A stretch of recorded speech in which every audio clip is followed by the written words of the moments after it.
All right, let's talk about this finale. So, first off, I want to talk about the season overall. Just ranking it with the other two seasons that we've seen, for me, this is the second best season. Now, that's not saying a whole lot because I really, in retrospect, didn't enjoy season two all that much. The finale really ruined it for me. It took me out of it. It was too much. This is definitely an improvement on that. I still maintain that season two should have been a later season. They should have waited to do that story until later. Not you don't want to do a team up story in season two. That's I don't know. It just seems silly to me. Um, but season three was pretty good. Still, not as good as season one. Not as good as that initial introduction to this new version of Jack Reacher that we got with Alan Richson. That first season was just done. I feel like they stayed a little more faithful to the book, which they did not do a whole lot in season two, and season three seemed like it changed a lot of aspects. Um, but overall, I guess you would say it's middle of the road for me. It was a pretty good season. Definitely not my favorite, and definitely not my least favorite. So, all right, let's get into this finale. Now, we pick up right where we left off in the last episode, which was basically a big setup episode, right? Um, and we end up with that big shootout at the salvage yard. Just waves of bad guys coming in, right? I just ATF agents getting killed all over the place. And in the end, pretty much all of the ATF is dead, and it's just our main character still left alive. Um, and meanwhile, Nagley is kind of getting the lay of the land, finding out about the real weapons deal, and yeah. So they have this plan, right? They sneak in. They got to get Richard and Teresa out of there, stop the deal, get Quinn out, I guess, or arrest Quinn, uh, kill Quinn, whatever. And of course, Reacher makes it clear he wants them to leave Paulie for him. He'll take care of Paulie, right? Um, so we finally get it, guys. We finally get it, and it takes up most of the episode, right? We finally get Reacher versus Paulie, which is what every fan of the book series has been waiting for. Anyone who's read this book, Persuader, knows that this is the epic showdown we wanted to see. You don't even really care how things work out with Quinn, to be honest. You just want to see the Hulks go at it.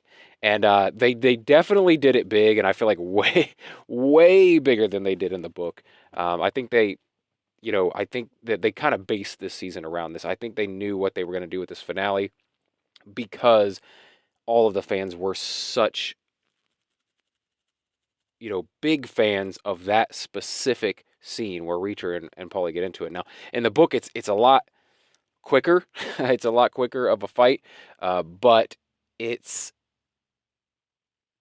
it would have played out very well on screen, right? It would honestly, for a TV show, it would have been over too quickly, and then you'd wonder how they're going to wrap everything else up. So they kind of stretched it out over most of the episode while all of the other stuff was going on, um, and it's just ridiculous, right? One of the things that is from the book, except it's a tad changed, is in the book, Reacher kicks Paulie, I believe, in the ribs as hard as he can, and the guy doesn't even flinch. He's like a stone wall.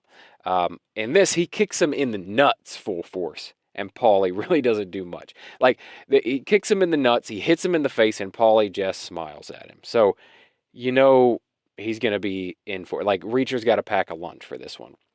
And they just go at it. I mean, it's maniacal, like back and forth, throwing each other into stuff. Well, Reacher's not doing a lot of throwing of Paulie. Paulie's throwing Reacher around like a rag doll. Reacher's getting some licks in, but it's not really doing a whole lot of damage. He's kind of chipping away at him little by little, right? Wearing him down slowly. But Paulie just keeps coming to the point where another one of the big scenes from the book is where Reacher like almost drowns in the ocean. And In this, they make it that him and Paulie are actually duking it out underwater in the ocean. They fell over. Now they're in the ocean duking it out, and Reacher finally overcomes him, gets out of the ocean, and starts walking back to where the battle was all taking place. Like they still gotta get Quinn. They gotta try to save Teresa. They gotta try to get Richard out of there. Like so. And meanwhile, what's his name? Beck gets killed. Did that happen in the last episode? No. Beck gets killed in all the craziness with his with his fake gun. Uh, Tries to pull the prop gun out. Right? I don't think it's a fake gun. It's a replica gun. But he pulls it out, tries to pull it on Quinn, and the glue kind of unsticks from where Richard was repairing it, and it was like, I wonder if Richard was just like, I just got my dad killed because of that broken gun. Because I did such a shitty patch job on this gun. Now my dad is dead. But Beck gets killed. But Richard is at least happy that he got to know that there was another side to him. That he wasn't such a bad guy deep down anyway. He was still a bad guy. But anyway, back to the Reacher and Paulie fight. So Reacher assumes Paulie drowned, right? He beat his ass underwater, and Paulie didn't come back up. Reacher's making his way back to the house, and here comes Paulie, looking like a zombie from The Walking Dead, just shuffling up the road, following him. And Reacher's like, Jesus Christ, like, what do I got to do to this guy? Eventually, they make it back to the guard shack. They're having it out there. Paulie grabs the giant machine gun. It just goes back and forth. And then eventually, Reacher outsmarts him and plugs the gun in a way that it backfires on Paulie and rips his throat out. It's pretty gruesome, and it's pretty badass. And that's one thing that I can say I'm pretty much 100% happy with about this season of the show. There were definitely some boring stretches, and I didn't love the penultimate episode. In terms of excitement, I thought it was just kind of like procedural. Got to get this stuff in so that we can get to the finale. But the fight was epic. The fight between him and Paulie was epic, even bigger than it was in the book, and I appreciated it, if nothing else, for that fight alone. So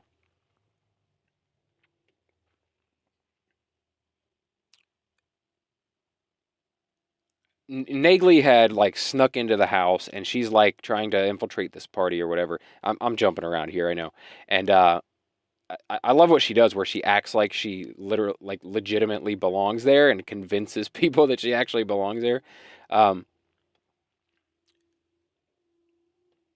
yeah, but so Nagley's doing that. She's in there trying to find. I think she's trying to find Richard.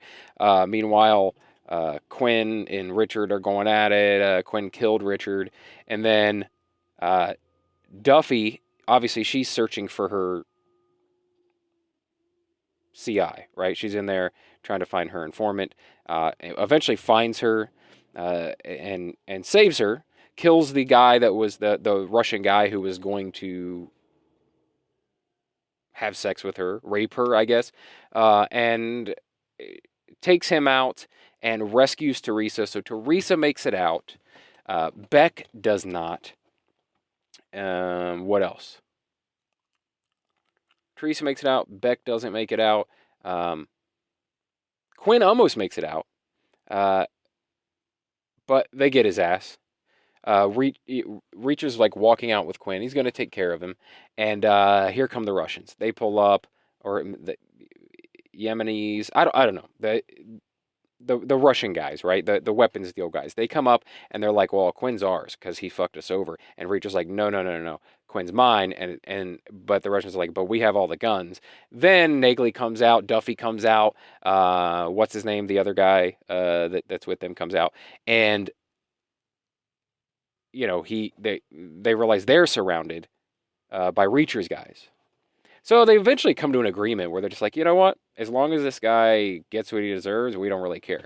Now, one problem I have, and I still have, and in the books it goes this way sometimes, but usually when Reacher has to do something messed up, like it doesn't take like a lot of people don't have to okay it, but in this one it feels like Duffy is okaying everything Reacher does, whether it's highly illegal, whether she should be fighting to take Quinn in, but instead she lets Reacher kill him.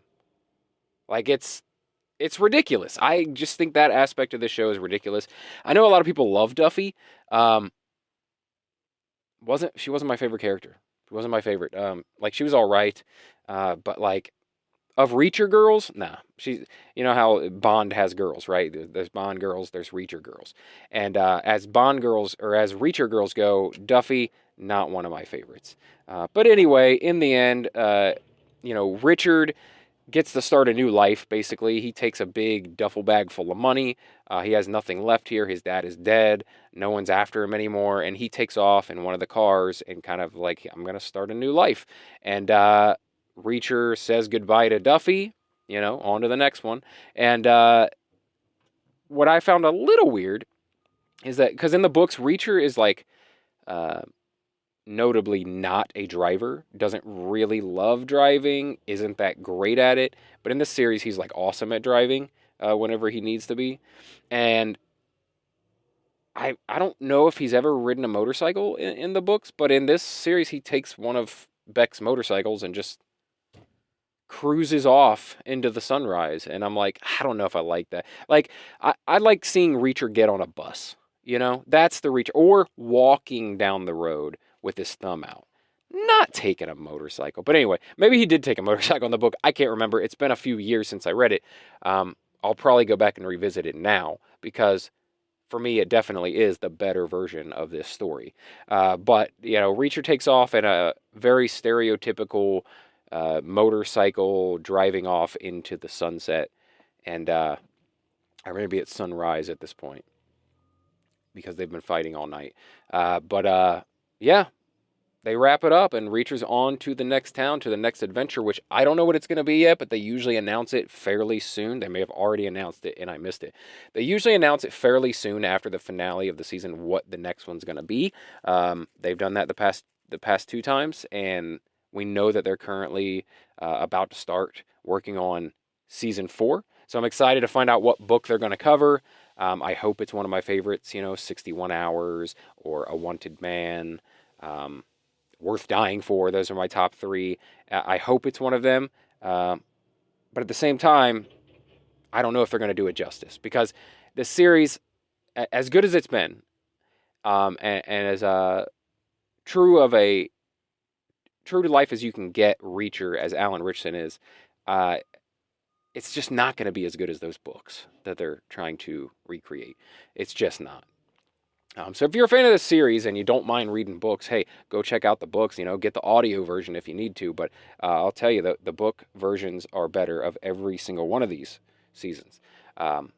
So, yeah, go do that if you love Reacher like I do. And then you can come back and listen to my reviews of those said books and many of the other books as well, maybe 10 or 15 or more, maybe 20 of the books I've reviewed on the channel so far, and currently working my way back through them again to review the ones that I haven't.